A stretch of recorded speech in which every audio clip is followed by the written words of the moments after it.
प्रिय विद्यार्थीगण, मैं आपका मित्र दीपक आपका स्वागत करता हूं आपके अपने YouTube चैनल स्मार्ट गुरुकुल में। आइए विद्यार्थीगण, आपके जो हम बारीकी से टॉपिक बाय टॉपिक आपको बताया जा रहा है, चैप्टर बाय चैप्टर आपको बताया जा रहा है। पैरामेडिकल के जितने भी इंपॉर्टेंट बायोलॉजी के चैप्टर और टॉपिक है वो सब हम जो है ना आपको बताते जा रहे हैं और फिर उसके बाद ऑब्जेक्टिव भी उसका क्लियर करते जा रहे हैं। बस विद्यार्थीगण एक ही बात को ख्याल रखना है, जितना बताया जा रहा है उतना ही पढ़ना है, गुमराह नहीं होना। ये ना बहुत अथाह हम लोगों ने पढ़ लिया और आया कुछ भी नहीं, ऐसा नहीं। आपका जो सिविल सिलेबस है, आपका जो ऑफिशियल सिलेबस, बस उतना ही पढ़ना है। ये नहीं कि कुछ से कुछ पढ़ना है। जितना हम बताया जा रहा है ना, जितना इस इंस्टीट्यूट के द्वारा बताया जा रहा है बस उतना ही पढ़िए। जितना इससे आपको नोट्स दिया जाएगा बस उतना ही पढ़िए, उससे बाहर एक भी प्रश्न रहने वाला नहीं है विद्यार्थीगण। बस भरोसा करके देखिए आप लोग ना।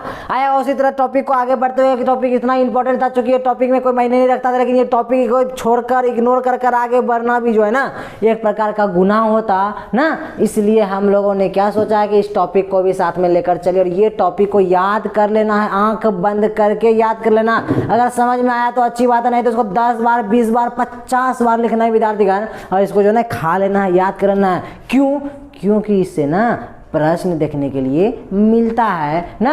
ये प्रश्न काफ़ी ज़्यादा इस इतना सा मिलता है विद्यार्थियों, ज़्यादा प्रश्न है ही नहीं, इसको क्लियर करने में ज़्यादा परेशानी आपको होने वाली नहीं है। तो आइए विद्यार्थियों, बिना देर किए हम इस टॉपिक को आपको समझाने का प्रयास करते हैं, दिखाने का प्रयास करते हैं, याद कराने का प्रयास करते हैं। आप लोग जो है ना अपना माइंड पर सारा कंसंट्रेट कीजिए बोर्ड पर। आइए विद्यार्थियों, ये क्या है कि पहला टॉपिक जो है विद्यार्थियों की जीव विज्ञान की कुछ शाखाएं ना, जो शाखाएं है ना, मतलब जो शाखा है ना उसको जीव विज्ञान के रूप से क्या नाम दिया गया है, कैसे उसको हम लोग जानते हैं, किस नाम से जानते हैं, ये आपको समझना है और ये आपको याद करनी है। और एक बात हम आपको बताए थे विद्यार्थीगण ना कि जैसे हम अपने घर में लाइट जो है ना डायरेक्ट 11,000 से नहीं लेते हैं, 440 से 220 मतलब 220 वोल्ट से लाकर अपने घर के लाइट को जलाते हैं, उसी तरह डायरेक्ट बोर्ड से अगर सोच रहे हैं क्या कि ऑनलाइन पढ़कर हम समझ जाए और हमसे सवाल बन जाए, ये संभव कतई नहीं है। तो क्या करना है, क्लास में पहली बात रेगुलरिटी बनाए रखना, दूसरी बात ये जितना बताया जा रहा है उसको नोट्स जो है ना अच्छे से बनाते रहना है ना। जैसे एग्जाम आएगा फिर रिवीजन जो करना होगा ना, बारीकी से लाइन बाय लाइन नहीं कर पाइएगा, तो इसको एक बार देख लेना। फिर उसका ऑब्जेक्टिव भी हम आपको जो जैसे बताया जा रहा है, ऑब्जेक्टिव को भी साथ में जितना PDF दिया जा रहा है बताया जा रहा है उस सबको नोट कर रख लेना। आइए बिना विलंब किए और विलंब हम लोग क्या करते हैं, स्टार्ट करते हैं। आइएगा कि जीव विज्ञान का कुछ शाखाएं हैं। तो पहला क्या है विद्यार्थीगण कि एपिकल्चर। एपिकल्चर जो है ना, एपिकल्चर जो है विद्यार्थीगण ना, ये जो है ना किसका अध्ययन जो है ना एपिकल्चर कहलाता है। ये आपके एग्जाम में आता है तो क्या बोलिएगा, मधुमक्खी पालन का अध्ययन क्या कहलाता है, एपिकल्चर कहलाता है। आपके जो है ना एग्जाम के ऑप्शन में रहेगा। आइए दूसरा क्या है, सेरिकल्चर ना, कौन से चीज ऐसी कौन सी वस्तु है जिसका अध्ययन जो है ना सेरिकल्चर कहलाता है। तो आप बोलिएगा कि रेशम कीट का अध्ययन जो है ना ये क्या कहलाता है, सेरिकल्चर कहलाता है विद्यार्थीगण ना। तीसरा क्या है कि पिसिकल्चर जो है ये किसका अध्ययन कहलाता है। तो पिसिकल्चर जो है ना विद्यार्थीगण वो मत्स्य पालन का अध्ययन जो है ना पिसिकल्चर कहलाता है ना। मत्स्य पालन का अध्ययन क्या कहलाता है, पिसिकल्चर कहलाता है ना। ये चीज को समझने का प्रयास कीजिए आप लोग ना। माइकोलॉजी, माइकोलॉजी जो है ना कवकों के अध्ययन को हम लोग माइकोलॉजी के नाम से जानते हैं ना। माइकोलॉजी जो है ना ये कवकों के अध्ययन को क्या कहते हैं हम लोग, माइकोलॉजी कहते हैं विद्यार्थीगण ना। और देखिए फाइकोलॉजी, फाइकोलॉजी हम किसको कहते हैं, तो फाइकोलॉजी कौन सा चीज का अध्ययन है, तो फाइकोलॉजी जो है ना विद्यार्थीगण वो शैवालों का अध्ययन है ना। फाइकोलॉजी किसका अध्ययन है, शैवालों का अध्ययन। आप लोगों का क्लियर हो गया, फाइकोलॉजी जो है वो सब जो है ना वो क्या है, शैवालों का अध्ययन है ना। अब बोलेगा एंथोलॉजी जो है ना सर वो किसका अध्ययन है, तो एंथोलॉजी जो है ना वो जो है ना पुष्पों का अध्ययन है, फूलों का अध्ययन है। ये आपको समझना है अच्छे से ना। एंथोलॉजी जो है विद्यार्थीगण पुष्पों का अध्ययन है। उसके बाद क्या है, पोमोलॉजी। पोमोलॉजी जो है ना ये क्या चीज का अध्ययन, तो फलों का अध्ययन है। फूलों के अध्ययन को हम लोग एंथोलॉजी और पोमोलॉजी हम लोग कहते हैं फलों के अध्ययन को क्या बोलते हैं हम लोग ना, पोमोलॉजी विद्यार्थीगण। अब आर्थियोलॉजी के बारे में बताइए ना, तो आर्थियोलॉजी जो बोलते हैं ना विद्यार्थी पक्षियों के अध्ययन को हम लोग आर्थियोलॉजी बोलते हैं ना। और ये होता है एक्थियोलॉजी, एक आर्थियोलॉजी एक होता है एक्थियोलॉजी। एक्थियोलॉजी के अंदर आता है ना मछलियों का अध्ययन आता है ना, हम लिखाए होंगे हाँ। एक्थियोलॉजी जो है वो आता है मछलियों का अध्ययन और आर्थियोलॉजी होता है आपका पक्षियों का अध्ययन। अब आगे चलते हैं कि एंटोमोलॉजी। एंटोमोलॉजी जो है ना विद्यार्थी कीटों का अध्ययन कहलाता है ना। कीटों का अध्ययन, कीट पतंग होती है उसके अध्ययन को हम लोग क्या बोलते हैं, यहाँ पर लिखाए हुए है ना एंटोमोलॉजी, हम किसको बोलते हैं विद्यार्थी, कीट और पतंगों का अध्ययन ना। उसके बाद ऑफियोलॉजी। ऑफियोलॉजी मतलब सर्पों का अध्ययन। आपको ऐसे भी याद कर सकते हैं ना कि सांप जो है ना भगवान ना करे ऐसा हो कि अगर किसी को काट ले तो वो ऑफ हो जाता है। ऑफ मतलब क्या, ये ऑफ ही हो जाता है, इसलिए हम लोग क्या कहते हैं इसको, ऑफियोलॉजी मतलब सर्पों का अध्ययन। आपको याद करने का तरीका जो है ना, देखिए हम लोग का तरीका बहुत सा हो सकता है, लेकिन याद लक्ष्य जो है वो भाई हम लोग का याद करना ना आएगा। जैसे एपीकल्चर मधुमक्खी का पालन का अध्ययन, सेरिकल्चर रेशम कीट का अध्ययन, पिसिकल्चर जो है ना ये क्या है मत्स्य पालन का अध्ययन, माइकोलॉजी कवकों का अध्ययन, फाइकोलॉजी शैवालों का अध्ययन, एंथियोलॉजी पुष्पों का अध्ययन, और पोमोलॉजी जो है ना विद्यार्थीगण वो है फलों का अध्ययन ना,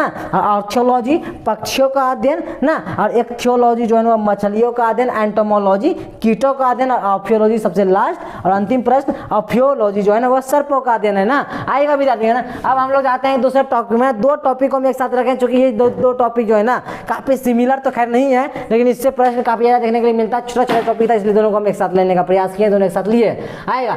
कुछ जीवधारियों का वैज्ञानिक, कुछ जीवधारी है ना, कोई बहुत सारे जीव है जिनका वैज्ञानिक नाम रखा दिया गया है ना, तो वैज्ञानिक नाम जो होता था क्या कि अगर जीवों का जो है ना पहले क्या होता था कि जीव का जो कोई जीव का खोज हुआ नया नया जीव आया तो उसका कोई नाम अगर नहीं नाम जो नामकरण नहीं किया गया है तो वैज्ञानिकों के द्वारा ना उसका कुछ नाम रख दिया जाता था ना, क्योंकि उसको बोलचाल की भाषा में खैर कुछ दिन के बाद उसका नाम रखा जाता था, लेकिन जो वैज्ञानिक नाम दे दिया जाता था ना वो नाम हमेशा के लिए रह गया है। वही चीज़ है आएगा। मनुष्य जो है ना हम लोग जैसे हैं तो जैसे मेन मतलब हम लोग जितने भी मनुष्य हैं वो सबको जानते हैं वैज्ञानिक नाम क्या है उसका है होमो सेपियंस। क्या है? होमो सेपियंस ना आएगा। बोलेगा सर ये प्रश्न कैसे पूछता है, तो पूछता है क्या कि होमो सेपियंस जो है ना कौन से जीवधारियों का ये वैज्ञानिक नाम है, तो आपको चुनना है ऑप्शन में से जहां मिलेगा मनुष्य उसको क्या करना है टिक करना है, रंगा देना है उसको। आएगा अगला प्रश्न क्या है कि मेढक जो है ना रांगार जो है राना ट्रिगर है ये कहलाता है क्या किसका अध्ययन सॉरी किसका वैज्ञानिक नाम है विद्यार्थी मेढक का। और बिल्ली का जो है ना वैज्ञानिक नाम बताइएगा तो फेलिस डिमोस्टिका है विद्यार्थी, फेलिस डिमोस्टिका जो है ये किसका वैज्ञानिक नाम है बिल्ली का। तो सर कुत्ता का, तो कुत्ता का हम देते हैं डॉगी का जो है ना विद्यार्थी कॉइनिस फेमिलियर है ना, कॉइनिस फेमिलियर है विद्यार्थी किसका कुत्ते का। और गाय का जो है ना ये बॉस इंडिका है ना। और मक्खी का विद्यार्थीगण बोलेगा है मूसा डोमेस्टिका। और आम का जो है ना ये मेगी फेरा इंडिका है विद्यार्थीगण। और धान इसको राइस मतलब धान या चावल का ही है ना, चूंकि धान से ही चावल बनता है तो उसको जानते हैं क्या बोलते हैं एग्जाम में पूछता है कि जो है ना हम लोग पढ़ लेंगे धान के अध्ययन को क्या बोलते हैं तो हम लोग याद कर लेंगे ना। और इजा स्टीवा पढ़ लेंगे बोलेगा आप चावल का अध्ययन क्या है, तो चावल का अध्ययन या बोले या फिर आपको धान का अध्ययन बोले तो क्या बोल देंगे आपको और इजा स्टीवा ही मारना है। क्या मारना है और इजा स्टीवा जो आपका ऑप्शन में जहां मिले उसको टिक करना है ना। अब बोलेगा सर गेहूं का अध्ययन, गेहूं का अध्ययन हम जानते हैं क्या होता है ट्रिटिकुलम जो है ना क्लेक्स्टिवम कहलाता है ना। और मटर का जो है ना अध्ययन क्या कहलाता है प्यूसम जो है ना स्टिवम कहलाता है विद्यार्थीगण ना। देखिए विद्यार्थीगण लास्ट प्रश्न आपका यही था, मटर जो है ना वो प्यूसम जो है ना स्टिवम कहलाता है। इसको जानते हैं एक नोट्स बना लिए और बारीकी से इसको समझने और पढ़ने का प्रयास कीजिए ना। आए इसको हम लोगों ने क्या पढ़ा कि जीव विज्ञान की कुछ शाखाएं ये हम लोगों ने क्या कर लिया पढ़ लिया, इसका अध्ययन कर लिया और कुछ जीवधारियों के वैज्ञानिक नाम के बारे में अध्ययन कर लिया। ये विद्यार्थीगण आपके एग्जाम के पॉइंट ऑफ व्यू से इतना ज्यादा इंपॉर्टेंट है ना कि आप भी ये जो ना सोच नहीं सकते हैं ना, इसलिए इस टॉपिक को क्लियर करना ही करना है ना, दूसरा ऑप्शन हम लोग के पास नहीं है। इस बार हम लोग को जब तक तोड़ना नहीं है तब तक छोड़ना नहीं है। इस बार हम लोग को पैरामेडिकल में एक गवर्नमेंट सीट, एक मेडिकल गवर्नमेंट सीट जो है ना अपने नाम का करना है। तो इसके लिए क्या करना होगा, हर छोटे छोटे टॉपिक जहां से आपका प्रश्न पूछा जाता है ना उसको समझना है, पढ़ना है और सीखना है। ज़्यादा लंबा मैं इस वीडियो को नहीं करना चाहूँगा, इस वीडियो को यहीं अंत करते हैं। मिलते हैं आपसे हम अगले क्लास में अगले वीडियो में। धन्यवाद।